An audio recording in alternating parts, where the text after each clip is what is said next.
Oh, what a day! What a lovely day!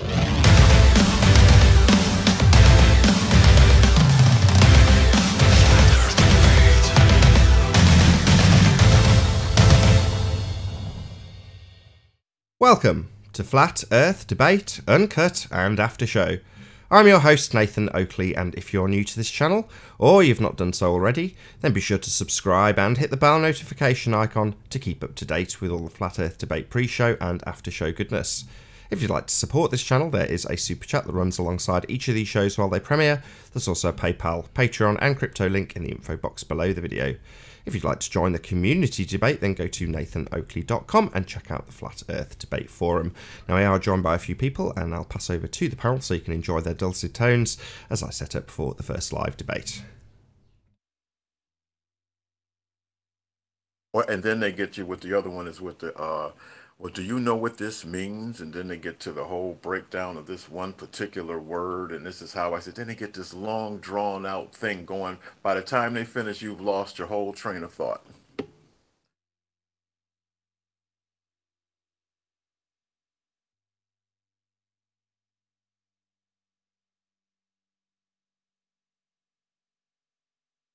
I'm beginning to see that's the only option they have is to get into this big, long-winded thing to try to get lost in the trees. Yeah, I can't stand that. Because, you know, when I'm having a conversation, I got a train of thought going. So I'll ask a question, I'll get my answer, and then all of a sudden I got to get 5 more minutes of what I don't need while I'm trying to hold that thought, write it down, do whatever I can, not to lose it. That's kind of aggravating.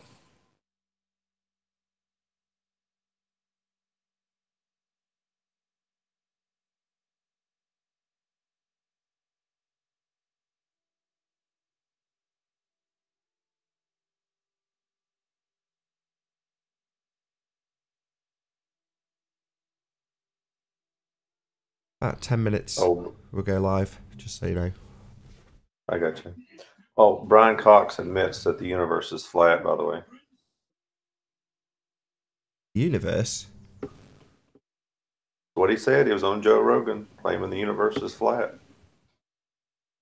First it was Neil Tyson, now Brian Cox. They're just slowly breaking in.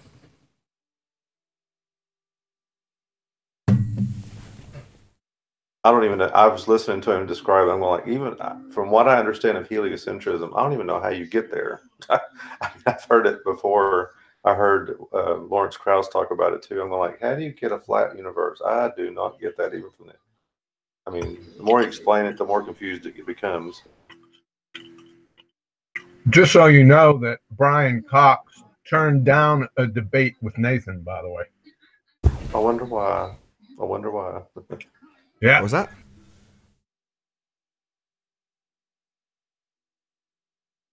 Coffee machine was just about to explode. Need to get you a Keurig.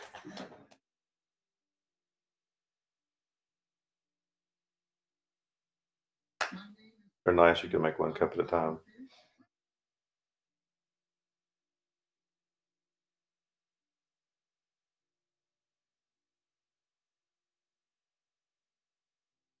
I got some good sound bites off of Anthony this morning.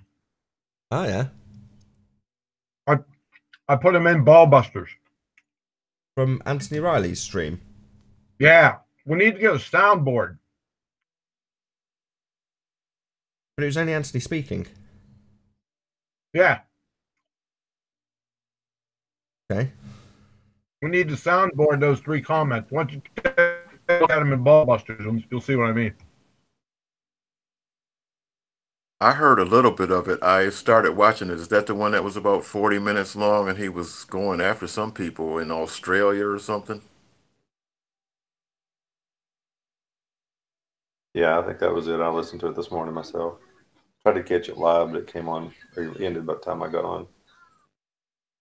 I was waiting for him to get to the point, and after about 5 minutes, I didn't care. I said, "Okay, Anthony, you've had your time." You want me to read these? I'll read them if you want. Well, I'm going to read them anyway. Yeah, please. So it says, Tony's best, quote, if you don't manipulate your independent variable to prove it's the cause of the effect that you believe that you are seeing, then it's not fucking science, is it, dickhead? Quote number 2. So, if you're on the flat earth side and you think that there's some element or argument where you can manipulate your environment by measuring it, you're a fucking moron. Quote number 3. A fucking gyroscope? If you think that proves that the thing that you're measuring is the rotation of the earth or is the rotation of the sky, if you think that measuring it in some way is like proof of causation for the phenomena that we see is the stars rotating, you're a fucking moron as well. Very good. A little bit sweary, but other than that, very good. The sentiment is definitely there.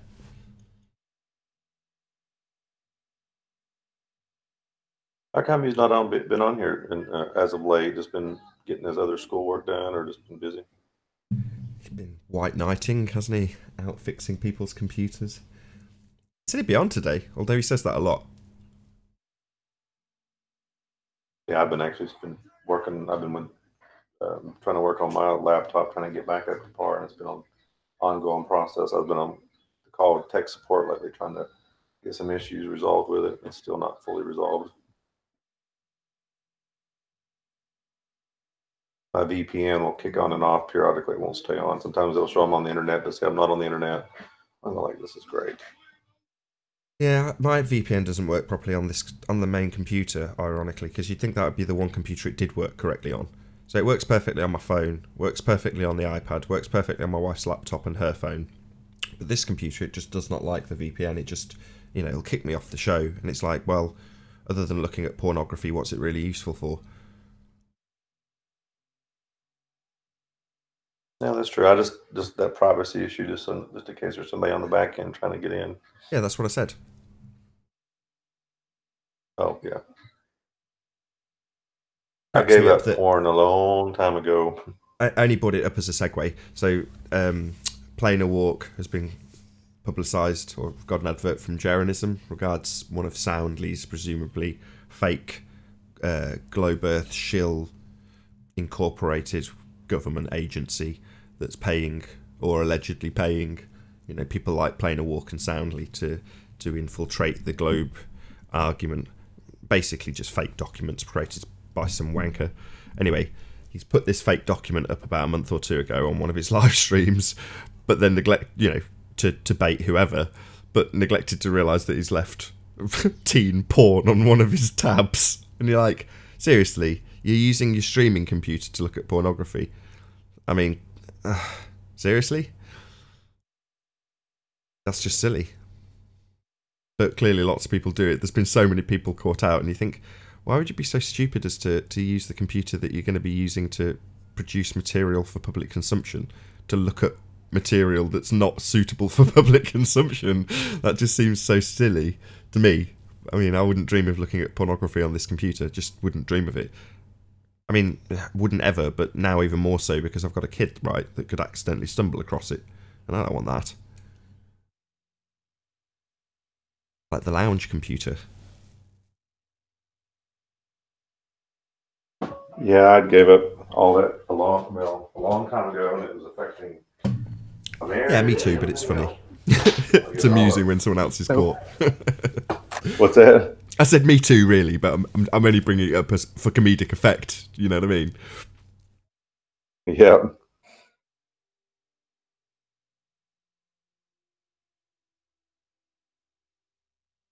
That said, there was a Wesley Stace who has presumably now vanished off the scene. Similar deal. I think it was IPS caught him looking into one of the porn bombers. Again, oh, the irony. And in so doing, he shared his screen with some, slightly disturbing bookmarks. Let's put it that way. You go again.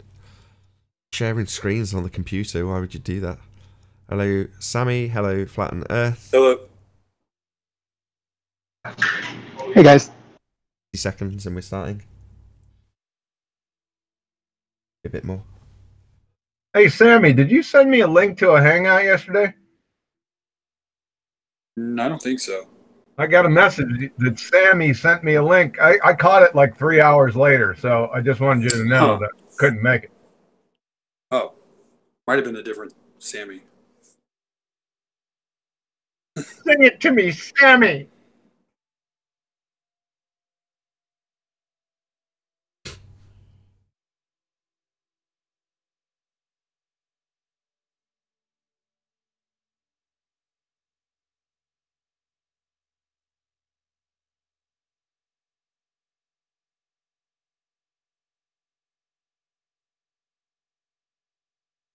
It was Sammy Brenton.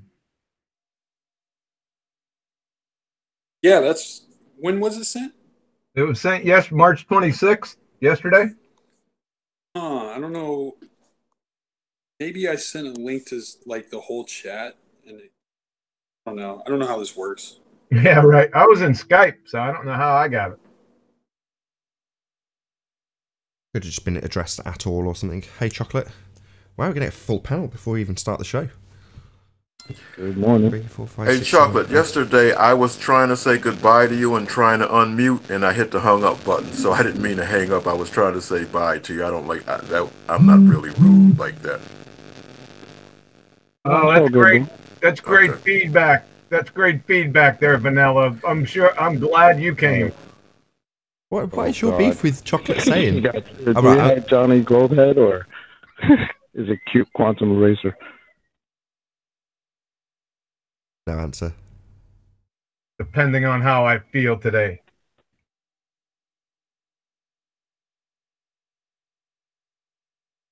Oh, what a day! What a lovely day!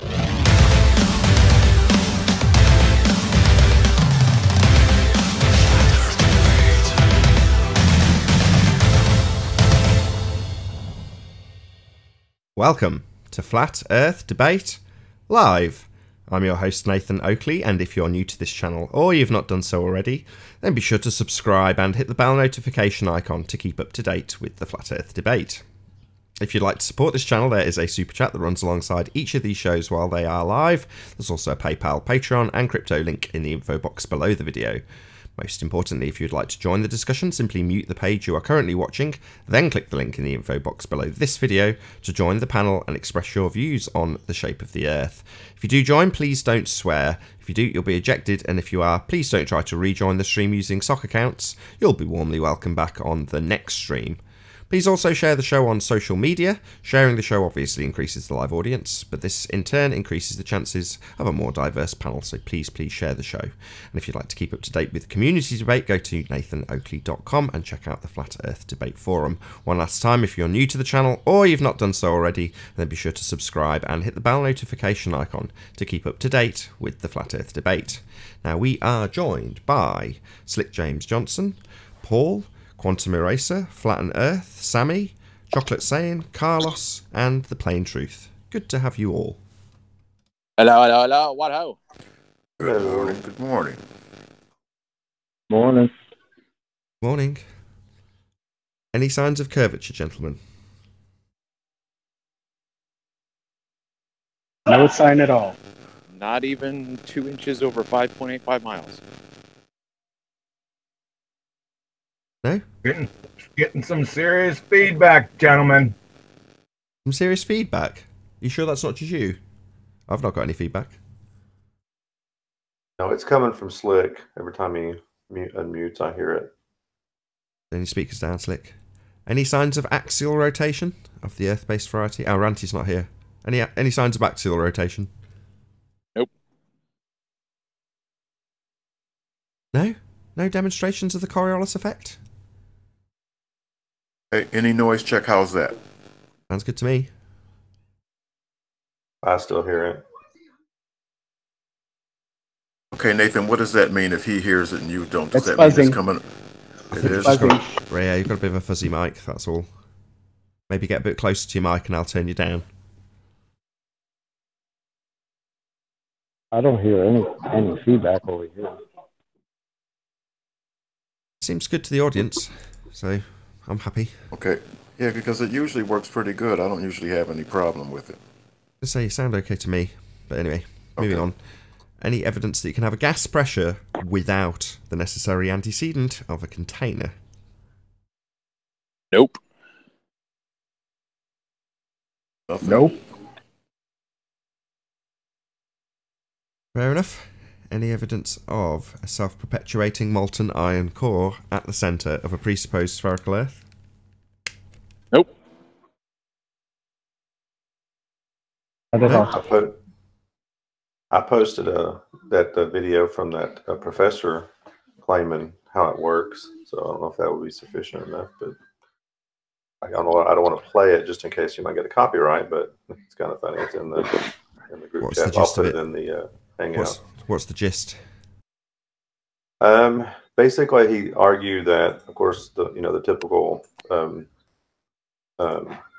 liquid magma, and then at the center it's solid, and it's iron and nickel and sulfur, and then the way the turbulence works at that depth of the flow of the different minerals create the magnetic field, and then it's like the small ones create the bigger ones, and it just keeps bigging and gets bigger and bigger and bigger.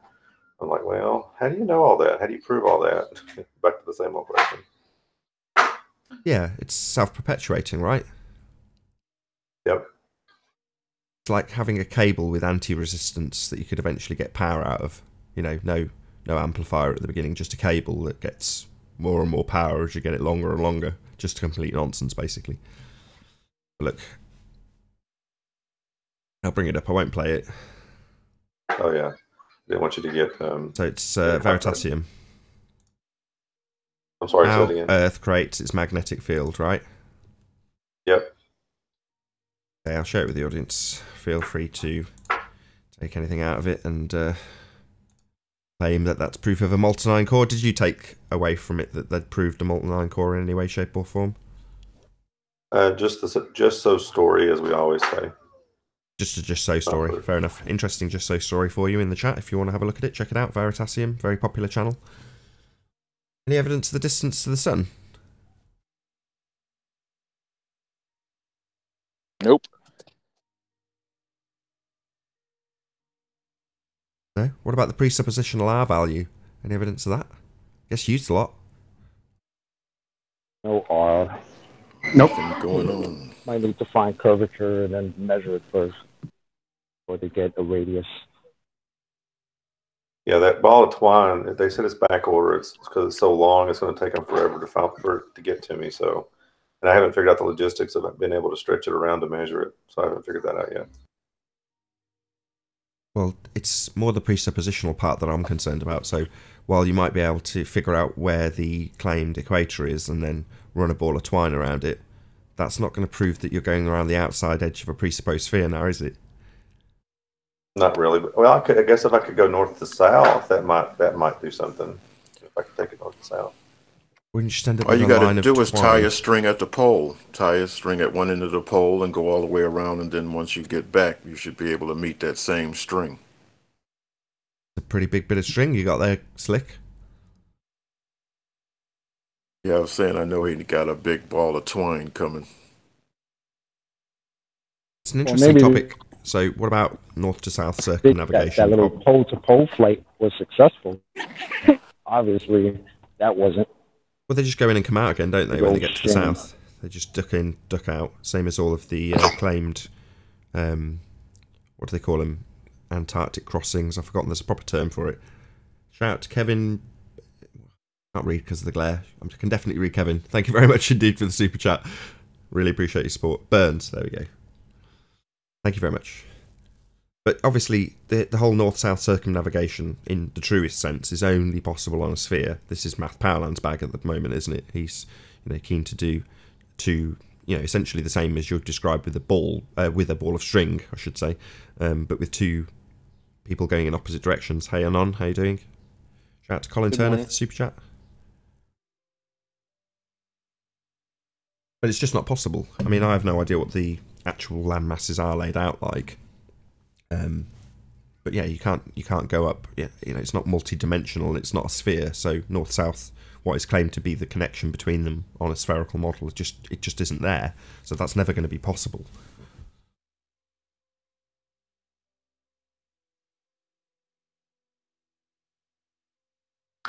I agree. That's why I use the ball twine as a measurement tool. That's all I've been using it for. I know it's, that's the only way you can really prove it, is if you could put something around it to prove it.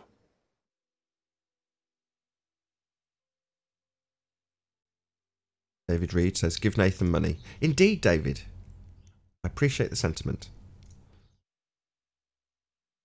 You know, why is it that people, I was thinking about that. I was looking at YouTube, and you see, and there's people that seem to complain about stuff like that, but everybody has to make a living. And even on YouTube, there's a lot of people that make a living off YouTube. And why is it okay for some but not for others? It just seems kind of weird. It's the whole attitude that the truth should not be monetized. It's like, okay, so if you're teaching about car repair, that would be the truth about car repair. But that's not allowed to be monetized either by that standard. That's my argument on it. I mean, I've never denied that my ambitions are to be a successful YouTuber, and while I've covered many different subjects on YouTube, this subject is my favourite. So I'm basically never have to work a day in my life, right? If you do what you love, you don't have to work, but you still have to earn a living. So that's unfortunate. That's just life. But I'm not in the slightest bit ashamed. Yeah, I'll happily beg all day long. I'm here as a YouTuber. This is what I earn my living doing. So am I ashamed of that? Nope, not in the slightest. Do you think PewDiePie's ashamed of it? Nope, of course not. It makes no sense because, you know, you gotta... Colleges are not free, are they? Universities are not free. You have to pay to learn. And People always ask me. And go to debt, not just like pocket money. I go to work every day because I like to eat. You know, I think Nathan likes to eat too. I would assume that Nathan is one of those creatures that can survive without eating. I've had ballers tell me that they don't want to click on a YouTube link because they don't want to watch the 3-second advertisement before they hit skip, so they don't. So the channel producer doesn't get any money. I was like, that is the most ridiculous thing I ever heard. Well, for those people, you don't get ad revenue if you click skip ad. So it's counted by something called an ad impression, and the way it works is you have to watch 50% or 30 seconds, whichever comes sooner, of the ad. So if it's a 20-second ad and you watch 11 seconds of it, then that creates what's called an ad impression. If it's a 2-minute ad, or a 5-minute, or a 10-minute, or an hour ad, and I have seen them that are an hour long, believe it or not, 30 seconds is all you have to watch and it would create an ad impression. In other words, the YouTuber would get some sort of revenue from that, providing it is their ad. In other words, there's often, not me, but other YouTubers who will use other people's material, songs or clips or whatever, and that will be the actual, you know, reciprocant of any monetization. It's their ad, even though it's on whoever's video. Another shout out to Colin Turner for the super chat. Really appreciate your support. Thank you very much indeed. I'll be sure not to skip your ads.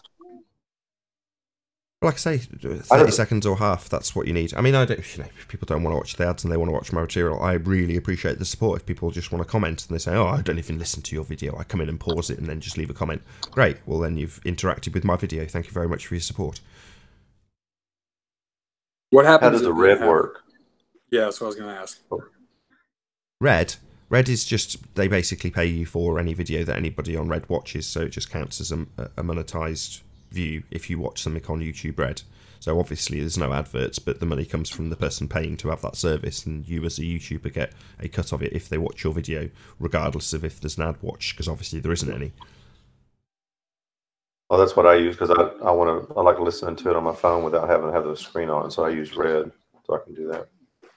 Yeah, there's a few useful features, I must admit, when I'm using my phone out and about, because I walk everywhere, and I use the phone with a pair of headphones. And if there's ads, it is annoying because you've got to go into the phone, pull it out of your pocket, skip the ad, and then move on again. So I totally get it. You know, some people don't like ads. If I like the YouTuber, I will go out of my way to create an ad impression for them at the very least. In other words, watch enough of their ad for it to generate them some revenue.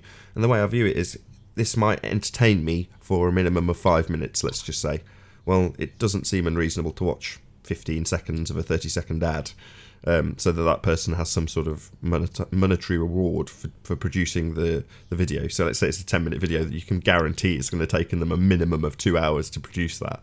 You think, oh yeah, that's worth me dedicating 15 seconds of my time to, just so that I can keep entertained for 5 minutes. That seems like a fair exchange. On the other hand, if I don't like the YouTuber or don't really care either way, I might not. So, you know, it's, you know, if I'm watching ranty, I'll definitely watch his ad. Same with Arwin or whoever, Patricia Steer. I'll watch the advert.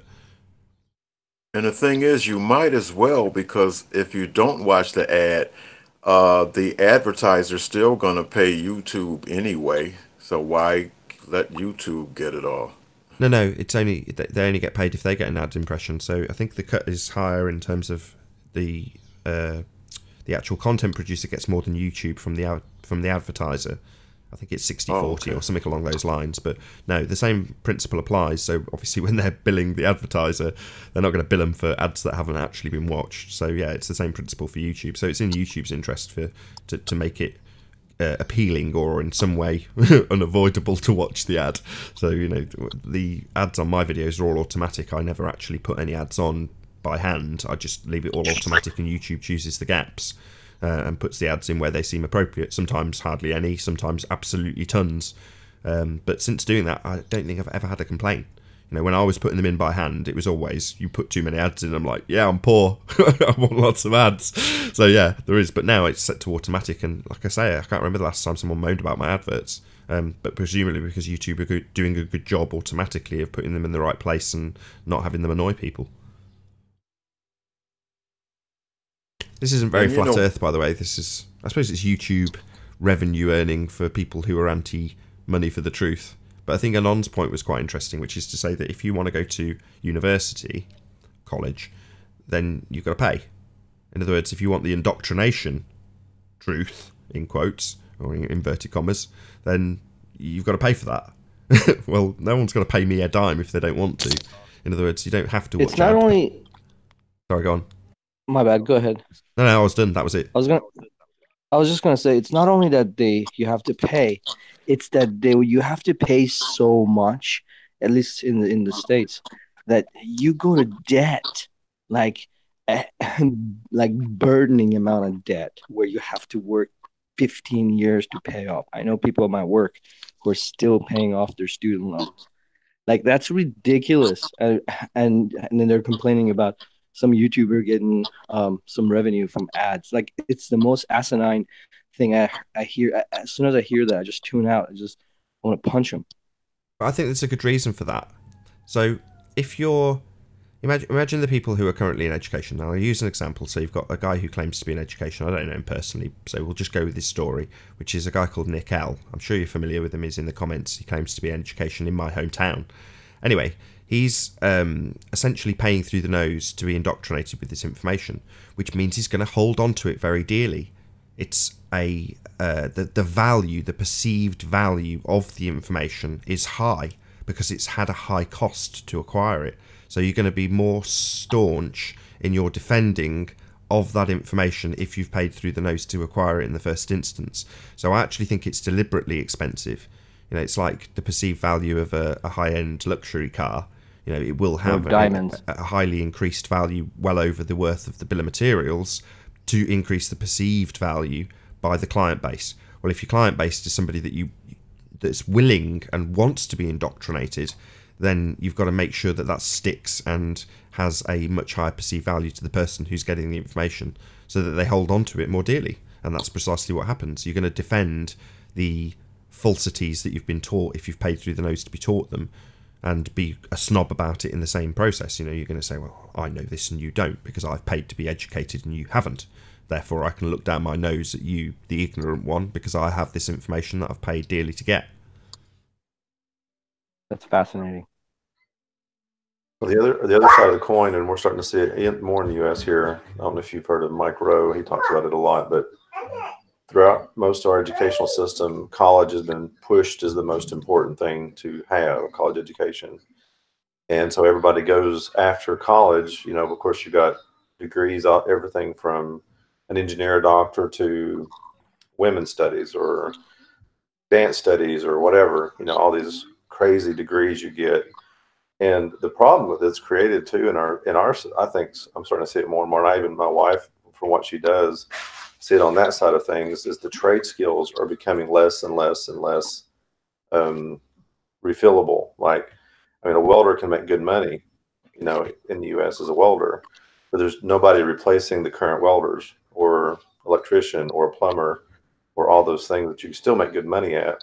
but there's nobody coming back in to fill it because they think college is the most important thing. And that's the other side, the downside of it. What that's going to do is it's going to rebound, because if I have a plumber come over to my house because there's only a handful of plumbers, it's going to cost me an arm and a leg to have a plumber over here soon. Meanwhile, there's an overabundance of solicitors and an overabundance of psychologists and other nonsense that aren't really necessary to society. But working pipe work will always be a requirement, right? Running water. Oh, yeah, exactly. Or you're going to need a carpenter to do some work around your house, or you're going to need something, across the board. Yeah, that's it. And there's the fake promise of excellent employment after your college education, right? Which anybody who's been through the college education system will clearly say that no, you still have to go and strive and prove your worth in a career in order to earn the big money. In other words, there's no guarantee after a... Sorry, go on. What's that in the background? Is somebody doing a water bong or something? That's me. Travis. I'm shooting at Chesapeake. Sorry. No worries. So, you flatties, I'll tell you what. Darn flat-tards. I got some questions for you guys. Is there any globe-hards on the channel? No, I don't think so. So we've been joined by Johnny Globehead. How you doing, Johnny? That's right. That's right. I'm tired of listening to you hippies on this freaking channel doing your water bongs. Can't do any. All I hear is background information. I hear people in the background that don't know how to turn your mics off. You guys got some issues. Here, I got a question for you.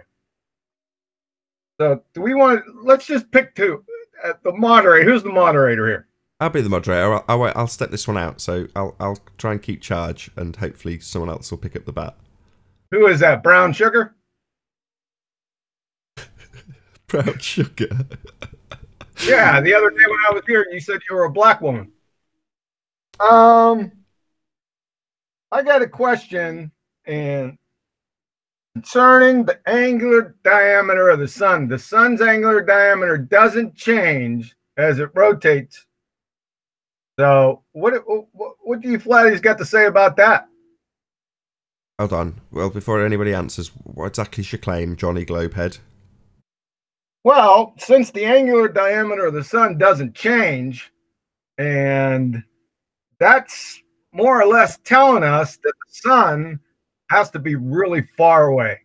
And okay, got it. According to the flat Earth model, most people that I've heard said that the sun has to be real close, like 3,000 or 5,000. It changes weekly, so miles away. So what I'm saying here is that since the sun's angular size doesn't change, then the sun has to be really far away and not close. So, what do you get Flatty's got to say about that? Why should the sun's angular size change? Oh, I think Travis was in first. Go on, Travis. Why do you think the sun's angular size should change? Well, when we see things on the Earth, like you guys were talking about the other day, the further something gets away from you, the smaller the angular size gets. Well, that's not happening with the sun. And why do you think the sun should behave the same way things on Earth do? Because of laws of perspective. But wouldn't that require the sun to be of the same constitution as the things that we see here on Earth? The same constitution. No, this doesn't have anything to do with constitution. This has to do with the distance away from you. Well, I guess what I mean is if I see a car approaching me and it's very small in the distance and it behaves like a visual Doppler effect so that it gets larger as it gets closer to me, and then as it goes away, it gets smaller, that's a physical object. So that's my interpretation of what I'm seeing. I've got a physical object that gets larger as it comes closer and smaller. So if you're saying that the sun should do the same thing, doesn't that mean that you know that the sun is physical? Are you saying the sun's not a physical object? My question is trying to establish what you believe about the sun. Do you believe the sun is a physical object and should behave the same way that we see objects on Earth? Yeah, the sun's up in the sky. It's a physical object. And we got spectroscopy that tells us what it's made of. Again, how do you draw the conclusion that it is therefore physical? Hold on, he's already answered. He said spectroscopy. Travis.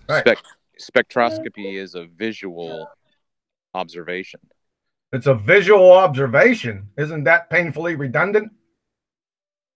I'm just saying that it's all you can do is see it. So all you can you can't manipulate it. You can't touch it. You can't. Well, you don't have to. Actually physical. Well, wait a second. You don't have to manipulate it to know it's physical. We know that.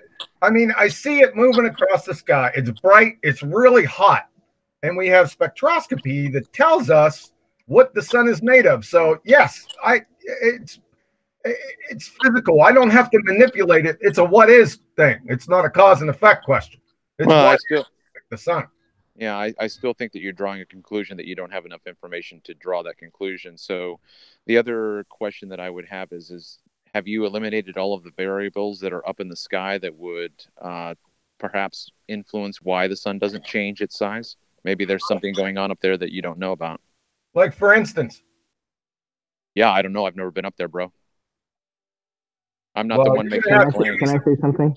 You're going to have to give me some choices. One second. You're going to have to give me some choices because everything I see on the Earth, that, like I said, the angular diameter changes with distance, right? And they're physical. Now, I'm saying that the sun is physical because of spectroscopy, and I see it in the sky.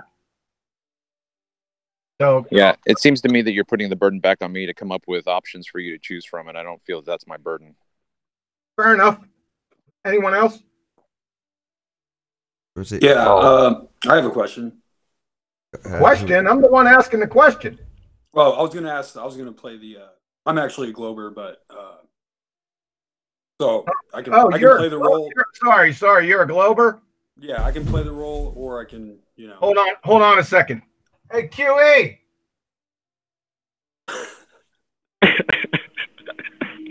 Yeah. Yeah. Okay. QE's back. QE's back. You're a Glober. Yeah. So, do you have any scientific evidence for your spinning ball religion? Do I personally? No. Yeah. So there's no scientific evidence. You're saying that you. I'm not saying you personally. I'm saying, is there any scientific evidence for the spinning ball? Oh, sure. Yeah. There is. I would say there is. And you have some. Can we go one at a time? Yes. Can you define scientific evidence for me? Yep. Hold on. Scientific evidence. From the Law Dictionary, the testing of a hypothesis or theory that is objective and in a controlled environment. Okay. What about measurement? Measurement. Yes. Did you hear any measurement in that definition? So you're not allowed to use measurements? I didn't say that. You can measure something. It's just not scientific evidence. I mean, my son can go measure a bread box, but he's not a scientist. Okay. So then I have a question. How would you prove that anything's a sphere at all? Like, give me an example of proving like a basketball is a sphere. I don't know. I'm asking you. Why are you asking me? Well, because you're looking for evidence, and I'm trying to figure out what that means to you. Well, I just defined scientific evidence for you. Do you want me to define it again? Well, I was asking for an example. An example? Yeah. Of the testing of a hypothesis or theory that is objective and in a controlled environment. I'm asking for an definition.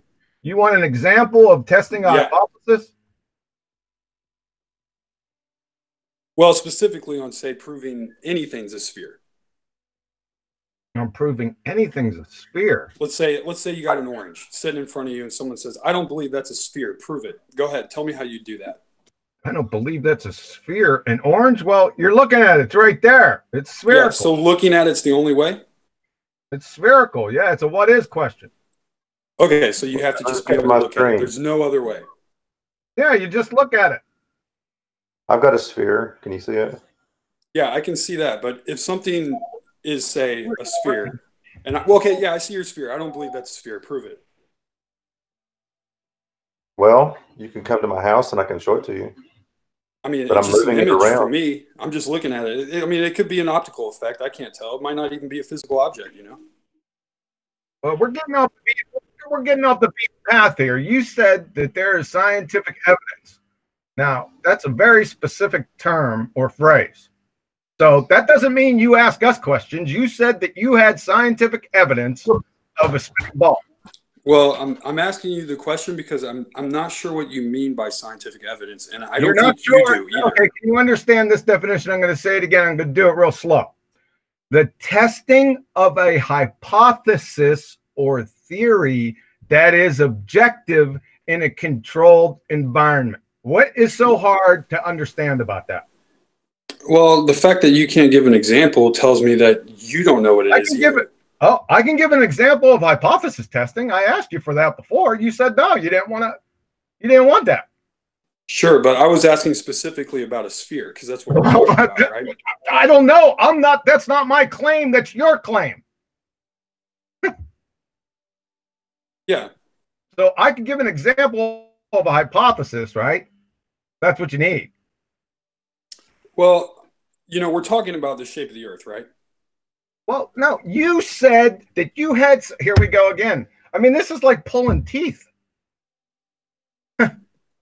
You said that you have scientific evidence. I just defined it for you twice.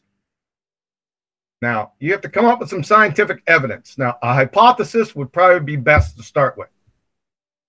Okay. So, give me a hypothesis. Let's see. Let me try to think of one. Hold on a second. Nathan, share my screen. Sure, just to be clear, while I'm sharing John's screen, Sammy, you don't have to do this personally. So in other words, he's not asking you to come up with a hypothesis to test going forward.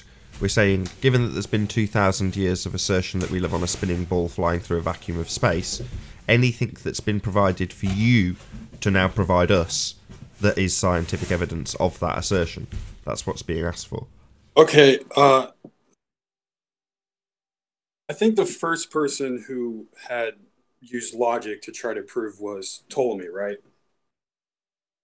Logic? I'm not asking for logic. I need scientific evidence. What is so hard to understand about that? Do you need me to define it one more time? I understand the definition. You just haven't given me an example, so I don't know what you're asking for. Oh my goodness gracious! So you need an example. So you need an example of a hypothesis, right? Okay, you gave me to one. Fine, that's fine. Let me scroll up. Let me see. Okay, I'll give you 4. How about that? Are you seeing my screen right now? Yes. You see the hypothesis examples right here? Okay, so how did you determine the truth or falsity of the first one? By experiment. Okay, what kind of experiment? A scientific experiment. Okay, like nuts and bolts. Like what did you use? The nuts and bolts of the experiment are the independent, dependent, and controlled variables. Okay, so does that prove cause and effect? Yes. So you're saying that you adding heat to water causes it to boil? Yeah, that specifically. Don't forget the conditions here. So are we all set then? Are we clear what a hypothesis is now? And a hypothesis test, i.e. experiment, i.e. scientific evidence. Are we all clear? I have an ask for John. And I think this will help clarify a little bit. If he can take his number 1, and if he can give us the observed phenomenon, and then his independent and dependent variable, I think that will help the baller. Sure. Nathan's got that. Nathan, could you help us with that? I like your scenario. For what? Sorry, I wasn't paying attention. I was distracted. Yeah. Your scenario for the hot spring boiling. So you come across a hot spring and go, I wonder what causes that water boiling right there. Yeah, that identify it. Yeah, walk us through that. Okay, so you come across a hot spring and go, right, there's the water, it's boiling. I wonder what causes that. So then you say, well, the first thing you must do is produce a supposition, i.e. presume what causes the effect of the water boiling. So let's take a wrong example to identify the point of the null. So you take some water and then you set out what your control variables are, and let's have a look. What have you got? Heat, water, atmospheric pressure. Okay, so you've got the atmospheric pressure as your control variable. So you're going to have it at a particular altitude. So let's just stick with what you've got there. So say sea level, right? So you stick with the same place and you say, I assume that acid will cause the water to boil. So acid becomes your independent variable, the thing that you as the researcher will vary and manipulate to try and cause the effect. So then you formulate a hypothesis. The alternative hypothesis being if acid, then water boiling, the null being if acid, water doesn't boil. So then you add acid to the water in varying quantities and it does not boil. So you confirm your null hypothesis. So then you have to start again. You then form a new supposition, which would be heat. So then you formulate your hypothesis with your new presumed cause, your new independent variable, singular, one at a time. So your new single independent variable is now heat. So then you apply heat to the water, having formulated the hypothesis, if heat then water boiling, given the control variables, and if heat then water not boiling, being the null. And when you apply heat, the water boils, you confirm your alternative hypothesis, invalidate your null, and you have proven the cause of the effect. Simple. Okay. So, I mean, so we're just, people should just take it as coincidence that when, you know, the geometry of where the sun is at and where the moon is at, that there's an eclipse at that moment? Is that just a coincidence?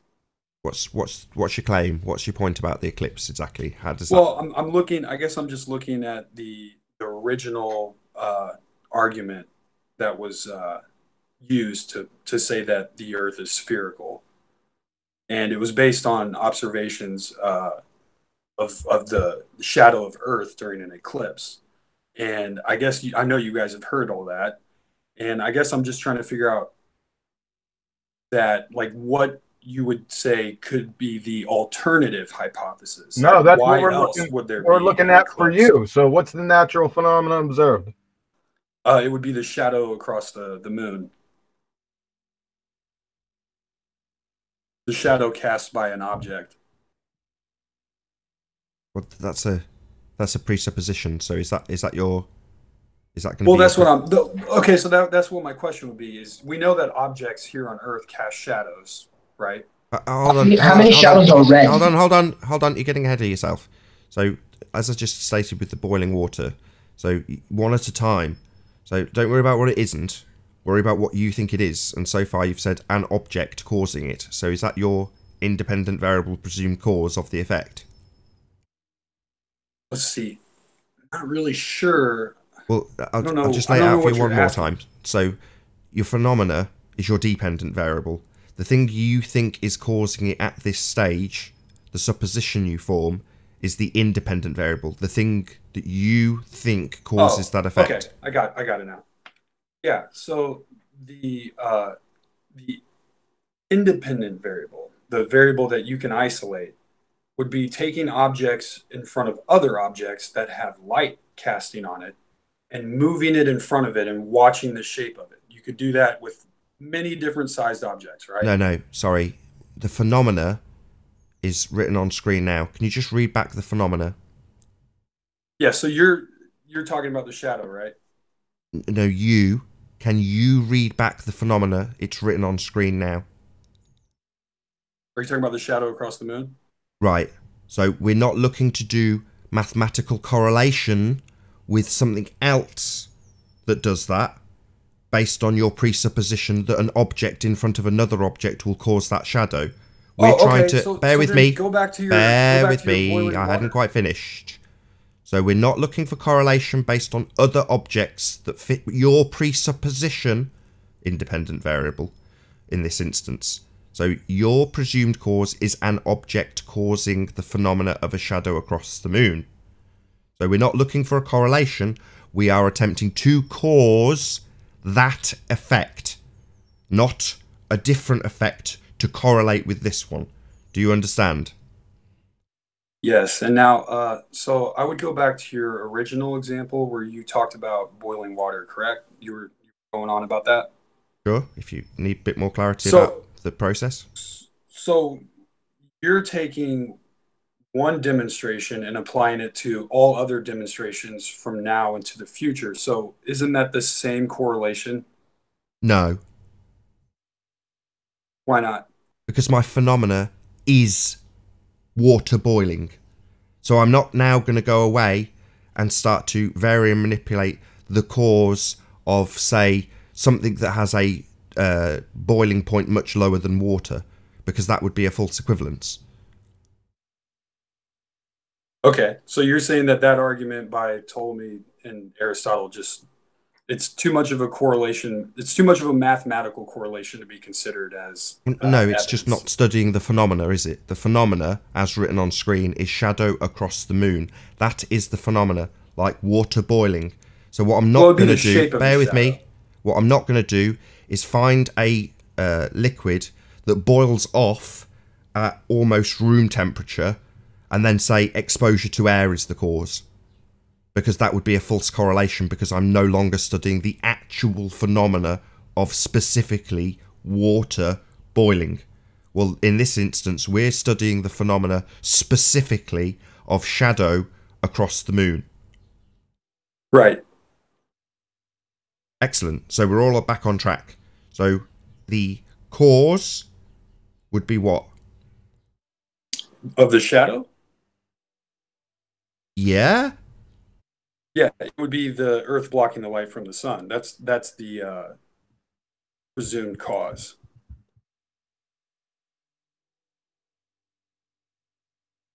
Okay, so that's your independent variable, correct?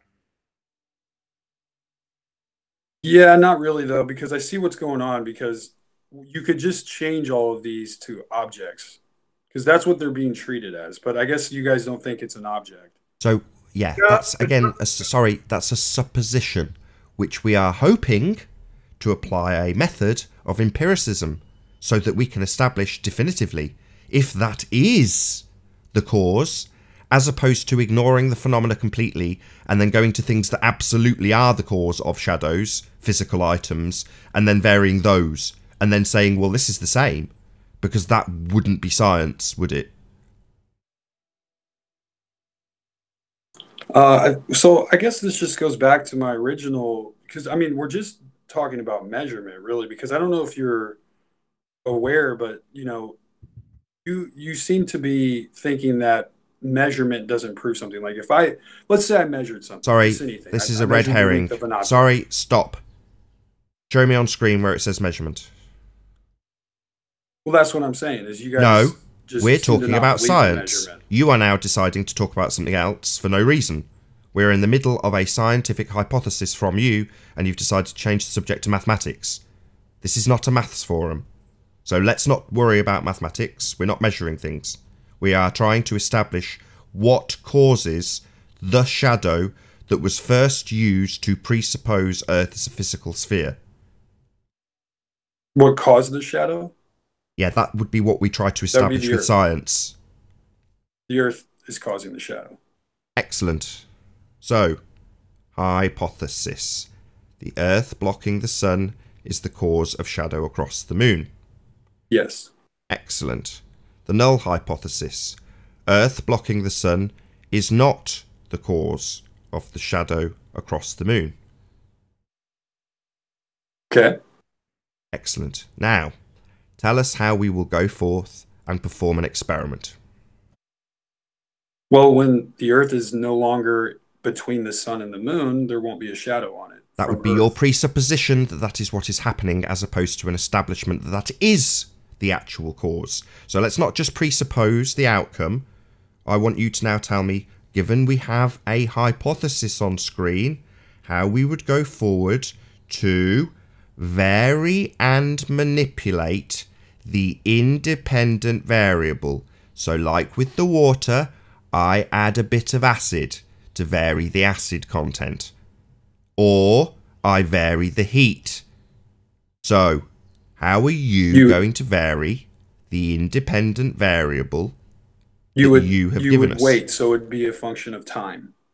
Sorry, that would be a presupposition that time is the independent variable? Or is it Earth blocking the sun? Oh, so yeah, it would be Earth blocking the sun, and then the position of the Earth would be a function of time.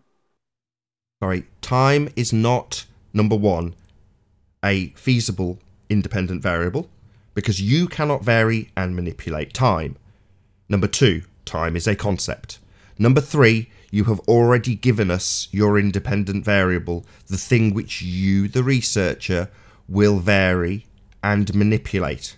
So I'll ask again, how will you vary Earth blocking the sun? You want me to vary that? I mean, I couldn't. Nobody can vary that. Oh, really? So this sits outside of science then? Actually, that would make it more in the realm of natural law, right? Because you're not having to do anything. So you think your presupposition that Earth is a sphere causing a shadow is a natural law? No, that's your fundamentalist religious belief, not a natural law. I'm telling you. I mean, I don't. Telling me? Don't tell me. Yeah. How dare you? Yeah, acknowledge what I've just said. You saying that your fundamentalist bloody belief in this shit is a natural law is an outrage. It's not a law, it's your fundy belief. And as you rightly point out, you cannot validate your presupposition that Earth causes that shadow by scientific inquiry. So all we are left with is your fundamentalist belief. So you think that it's just not a valid hypothesis, or it's not even, you're saying it's not even something that can be tested, right? You tell me how you vary Earth. Well, that's not necessary, right? It's absolutely required for it to be science. What do you mean it's not necessary? That's what we're doing. How dare you tell me it's not necessary? It's the process to establish a definitive cause. What do you mean it's not necessary? Well, before in your examples, you said, the heat, and you actually had some numbers up there. So it's okay to measure some things and have numbers, and you're okay with that. But then other things you're not allowed to measure. It seems as though you sometimes pick and choose when you want measurement and numbers to be applied to things. And other times you say, well, you can't give any numbers because that makes it math now.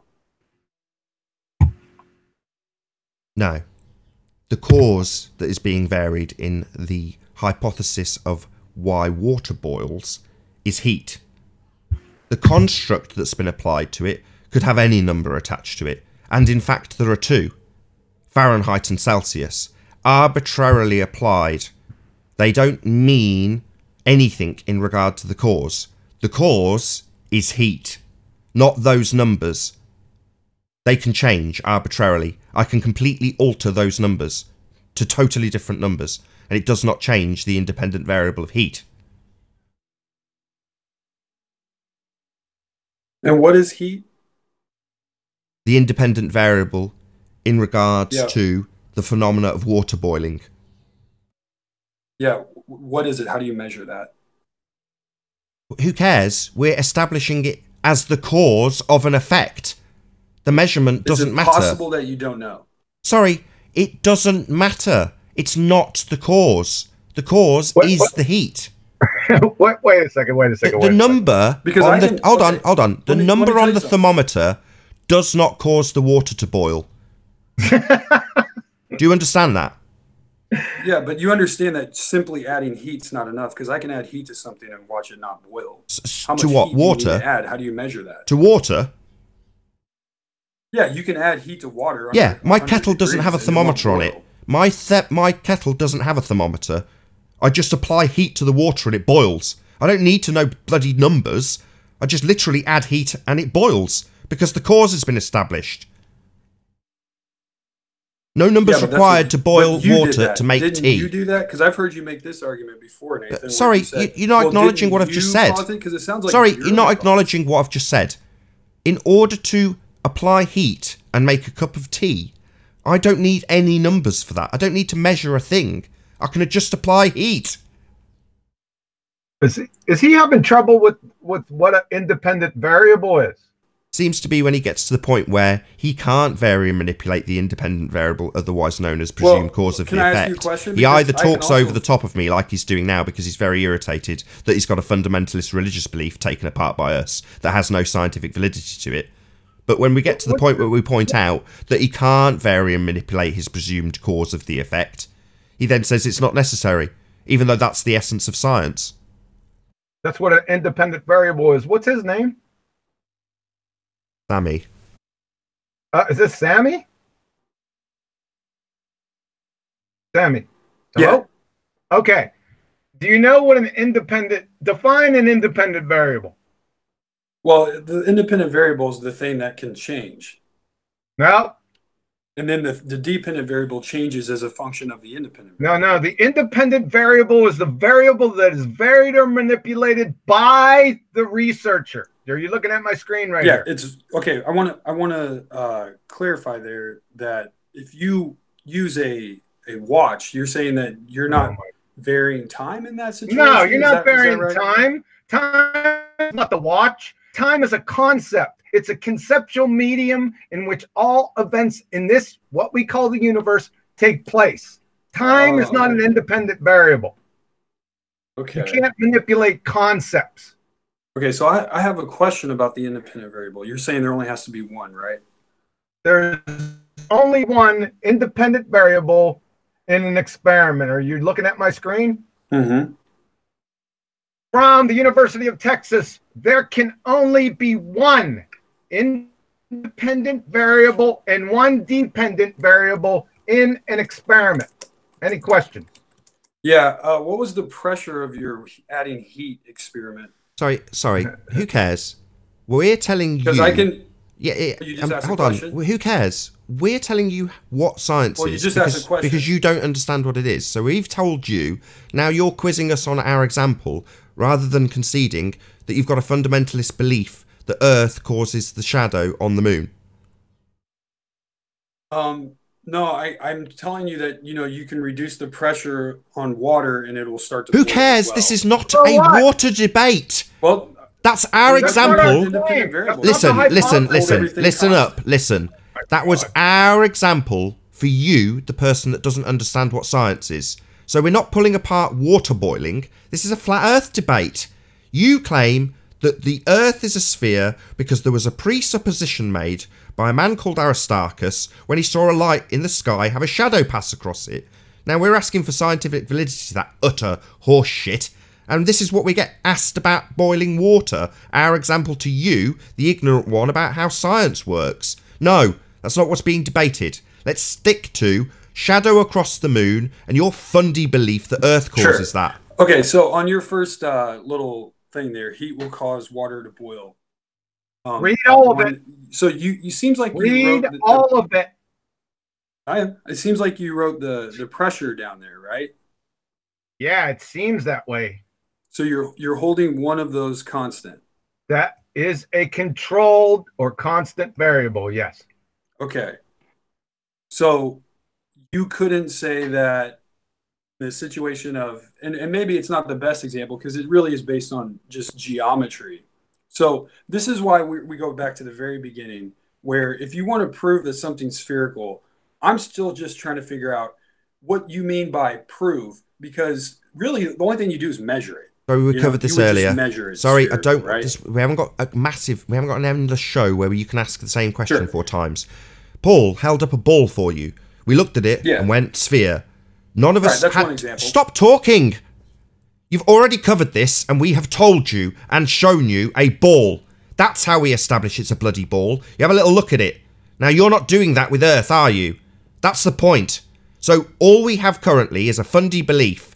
You telling us we have got science, and when we formulate it into a hypothesis, we establish pretty quickly that you can't vary and manipulate the thing that you presuppose causes the effect.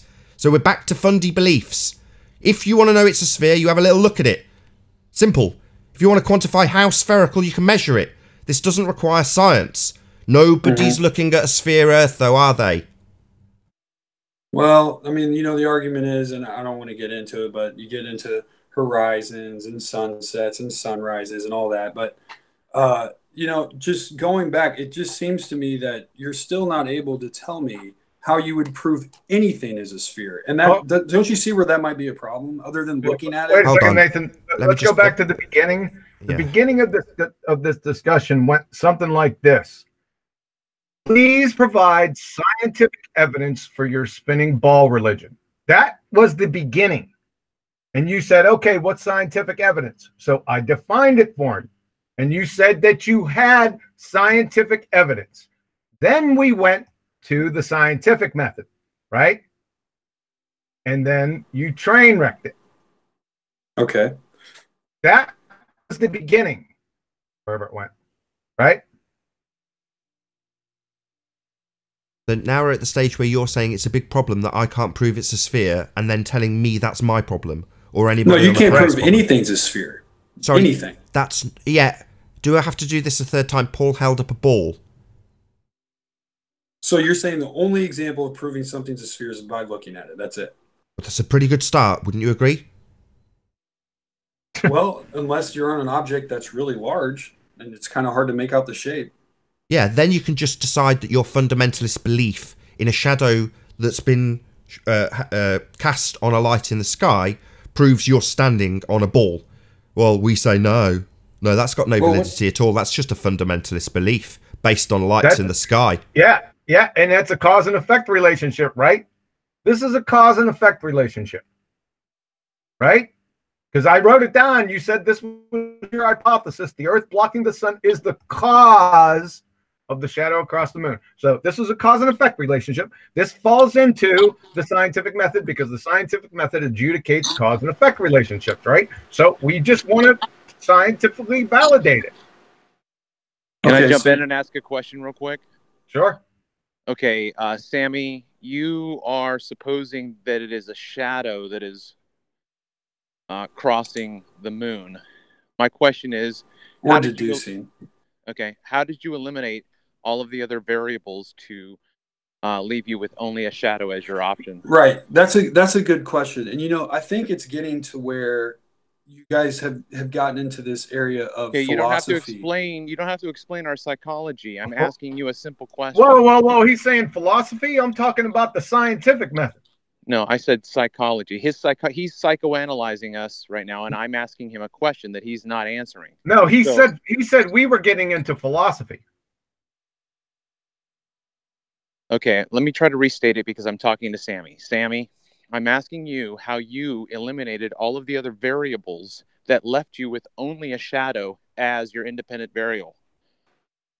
Well, I would say I haven't done any of this, but I'm trying to, I'm not out measuring, putting sticks in the ground, measuring shadows or anything. So that's fine. Okay, so my follow-up question is it possible that rather than a shadow, that there's another object up there that is absolutely transiting? Okay, thank you. Now, what evidence do you have of that?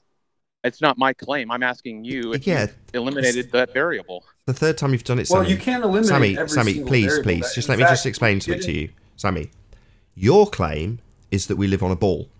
So asking questions like, how would you ever prove that we're on a ball, is a burden of proof reversal fallacy. This is your claim, and we're asking you to back it. I already know, at a very deep level, this is just a fundamentalist belief that you have. But that's fine. It's good fun. Yeah, it's not science. So this isn't valid hypothesis. This is an invalid independent variable. Well, I mean, I guess it'd be more, like Karl Popper and his philosophy about proof and scientific proof, right? Okay, what's and Karl Popper is a philosopher, right? Yeah, and then Einstein and others have said, in general, that no experiment goes forever, or no scientific theory will last forever. At some point, what? And there are actually scientists that argue that there's really no such thing as scientific proof. Shout out to Vlad on Flat Earth for the super chat. Really appreciate your support. Thank you very much indeed. Okay, are you looking at my screen right now? Sure. From the nature of science and the scientific method, experiment. Once the hypothesis has been established, it is time to test it. The process of experimentation is what sets science apart from other disciplines, and it leads to discoveries every day. An experiment is designed to prove or disprove the hypothesis. I got you. If your prediction is correct, you will not be able to reject the hypothesis. Hold on, I'm not done yet. From Dr. Craig Venter, Grand Poobah geneticist of geneticists. There's some things we can do in science in terms of proving certain things. So we can definitely prove stuff. And I already showed you that water will boil at 100 degrees Celsius at a certain pressure. We already proved that. We already know this. So I just provided you citation support and an example. But So, you never proved that. You just claimed it. Are you saying that water doesn't boil at I'm not 100 saying degrees that. I'm Celsius? just saying you haven't proven it either. Yes, we have. Okay, where is it? Go boil your making the kettle. claim again. So with that, I'll say if you are watching on the Nathan Oakley channel, shout out to Agent Dubsky for the super chat right at the end there. Thank you very much indeed for your support. But yes, indeed, if you are watching this on the Nathan Oakley channel, then stay tuned as there will be an after show to follow. However, if you're watching this on the Nathan Oakley 1980 stream, there will be a short break between this and the next live debate. So if you need to keep yourself occupied in the break, then go to nathanoakley.com and check out the Flat Earth Debate Forum to keep up to date with the community debate. Massive thank you to all of the debating panel for making today's live debate possible. Massive thanks to all who hit the super chat. I've been Nathan Oakley, and I'll see you all in the next video. Oh, what a day! What a lovely day!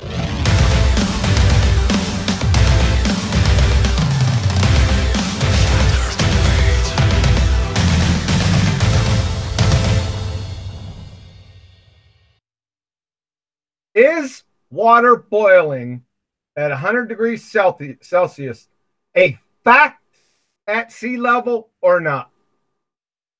Is water?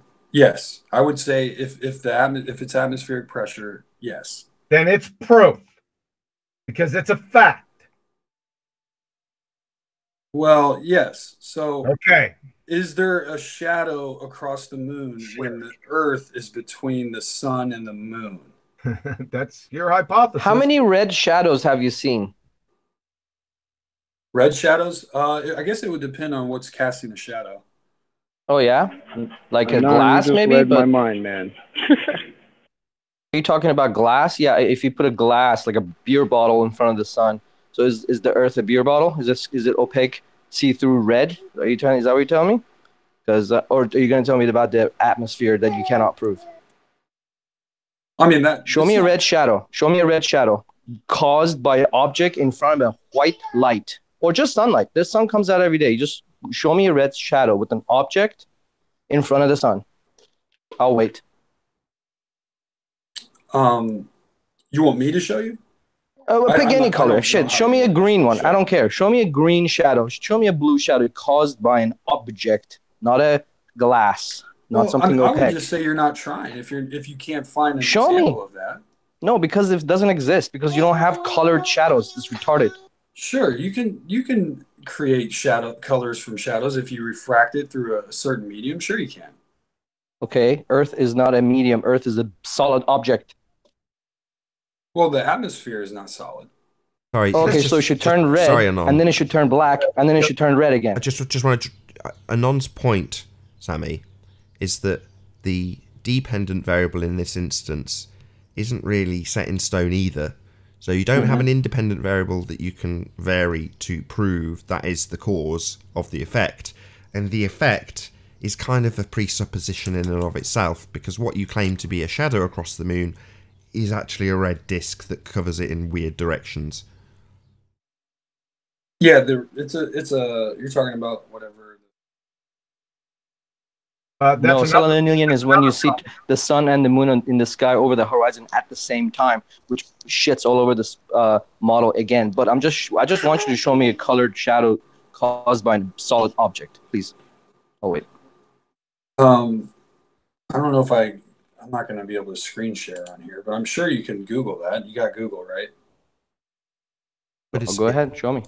It's just make sure it's a white light and not 3 different colored light. Yeah? Do you need me Make sure to, it's white light. to stop screen sharing?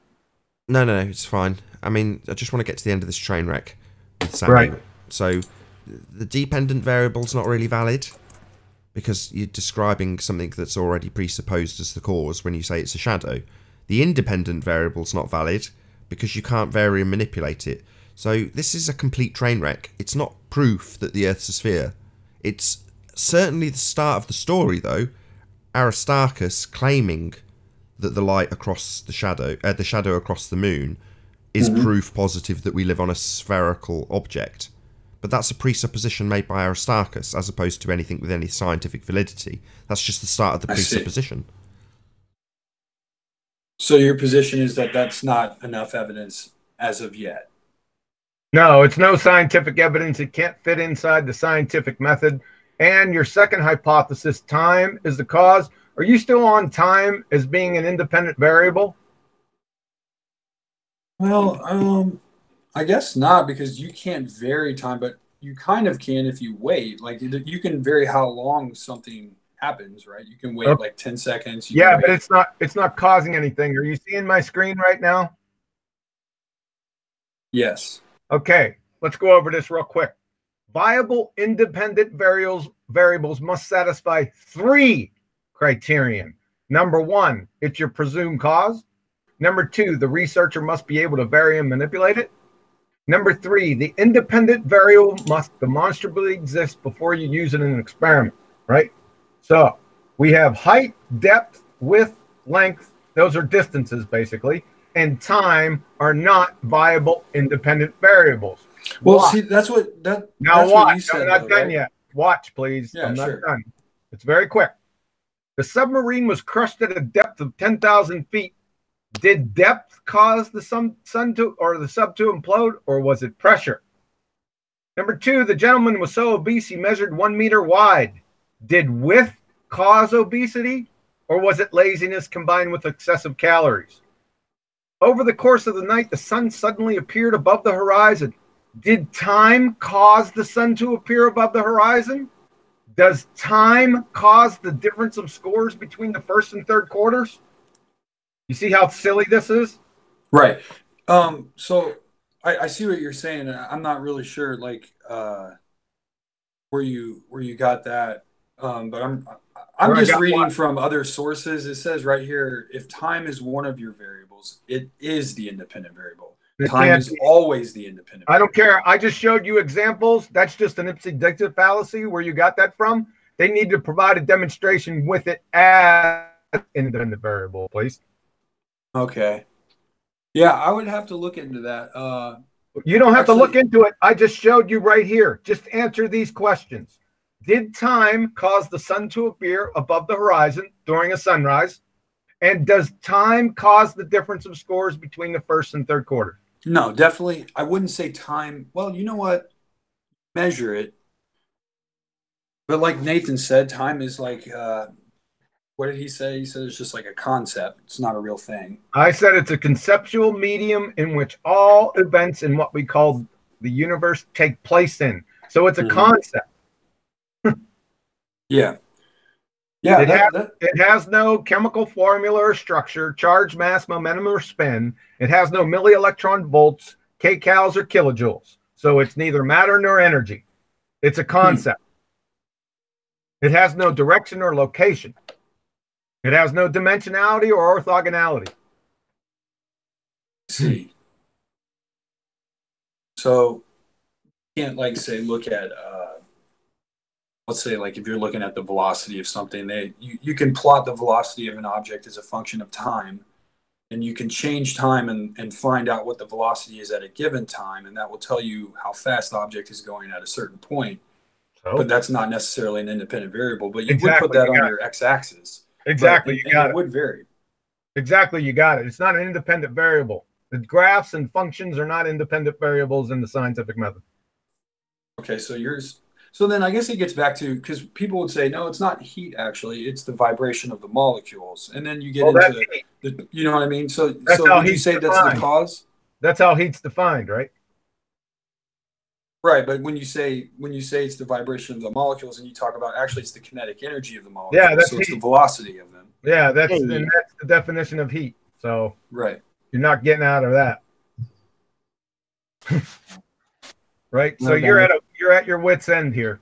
So, I guess I'm just at the point where so here's my question. I have a question to you. If I measure, say, a door, and I say a door is 15 feet tall, is that my measuring's not the cause, but isn't it true that the door is 15 feet tall? Yes, but let me ask you this. Like, I didn't prove it. I'm just saying, is it true? Is that a cause and effect question or a what is question? So I guess the point I guess what I'm trying to ask Listen to my question. Is it even possible? Is that a what? Listen to my question. Is your door measuring a cause and effect question, No. or a what is question? Yeah, it's a what is. So I Then thought we're asking outside, what is the Earth? by Is it spherical or is it flat? And by definition, it is outside the purview of the scientific method. Okay, so you could say that the Earth is spherical, but that's not scientific. It's not scientific. Correct. But it's measured to be spherical. No, it's No, not. it's presupposed. Presupposed. It's not measured. You've already told us who first presupposed it. Aristarchus. He looks up at a light and says, "Oh, shadow must be Earth causing that. Earth must be a sphere." That's not measuring something. From there on, you then get the sticks in the ground, where they start with the presupposition that it's a sphere, and then make their measurements with that presupposition. So from there on in, it's just presupposed.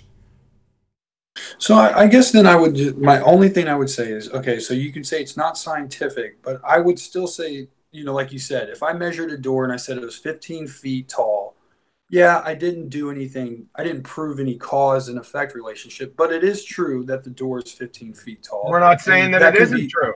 Right, We're saying it's not scientific evidence. It's a what is question. Okay, yeah. So I would say that is then that not the same for Earth then? So we could measure that the Earth is a spherical object, and I would say, yeah, that's true. You measured it; it's spherical, and that's true. Who's done So that? then, yes, Hold on. but There's a claim made. measured it. Hold on. I've got to jump in there. So has that been done? Well, I mean, yeah, that's what the claims are. I mean, yeah, that. I know it's That's been claimed, done. but has it been done? Have you got a measurement Measured? for the Earth radius value? Yeah, I think there's measurements for the Earth's radius. Sure. And do you know what they are and what they've measured? Yeah, there's a really detailed model. I think it's called like MK. I don't know what it is, but I have to look that up. Well, that would be Sammy, you you not gotta knowing listen then. to the question, man. So you don't know. What? Yeah, let me see. There's no need. We do. So if you don't know, that's fine. We'll tell you what they're measuring to presuppose the spherical Earth. You don't have to look it up. We can just tell you. It's the WGS 84 model, That's and a it is just a datum. model. That's a datum. How do you think they got the equator?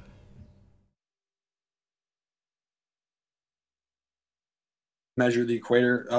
They'd say satellites, but I know that gets into satellites don't exist. So You think 2,000 years ago they used satellites to measure the equator? no, this model's definitely like newer than that model. Right, It's just more detail. Right, first of all, okay, satellites haven't measured anything because the satellites are claimed to be in a medium that can't exist.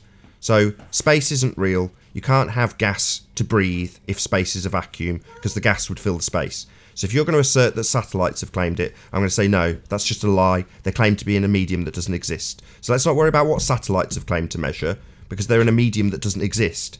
So I'm talking about how they started it. How have you got to this point now where we've got a measurement of a sphere? What's been measured? I know. Just say I don't know and I'll tell you. Yeah, sure. Go ahead and let me know how they measured it.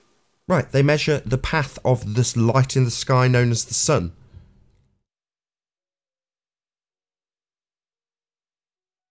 I see. Well, you said that they measured Earth. Well, no, they didn't. They measured the path of the sun and presupposed it traversed the outside edge of a sphere. Again, presupposing a spherical Earth and looking at a light in the sky with a presupposition. Okay.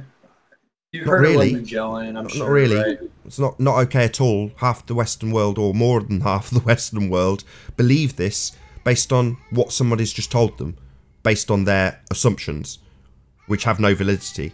So not really okay, an outrage, in fact. Yeah. I guess if you don't feel like, anyone's telling the truth, then are you going out and trying to, I know there's people doing it. I'm not trying to say that you have to do it, but, Ranty, I guess, was one who was trying. Absolutely. Right. Big But shout out then to Ranty Flat Earth. Subscribe today. Ranty Flat Earth. He's out today doing observations.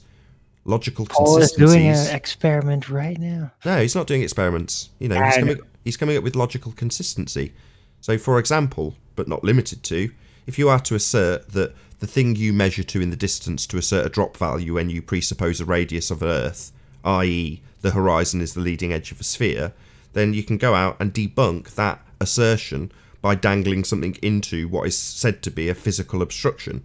Well, that's precisely what Ranty's doing. And he can debunk an assertion using nothing more than an observation. And that's precisely what he'll do. He doesn't have to apply science to a cause and effect relationship. He can just demonstrate that there's not a physical edge to a sphere that's presupposed. Right. Can we sew this on up? Yeah. I have to go here in a minute, but if you would, Sam, if you can indulge us with just the summary, and then I'll round out this after show. Yes, I asked Sammy for scientific evidence for the spinning ball Earth, and he attempted to go through the scientific method, and obviously he failed because this is invalid hypothesis. This is an invalid independent variable, and we have some questions on the validity of even the observed phenomena or dependent variable. Right? So this doesn't make any sense. Hold on 1 second. That'll be my opportunity to round out the after show. So with that, I will say a huge, massive, enormous thank you to all of the audience in the Nathan Oakley premiering stream. Also a massive thank you to all of the debating panel for making this after show possible. Massive thanks to all who hit the super chat if you did so. Obviously, I don't know, this being a pre-recorded show, but massive thanks if you did. Be sure to like, comment, share and subscribe. I've been Nathan Oakley, and I'll see you all in the next video. Oh, what a day! What a lovely day!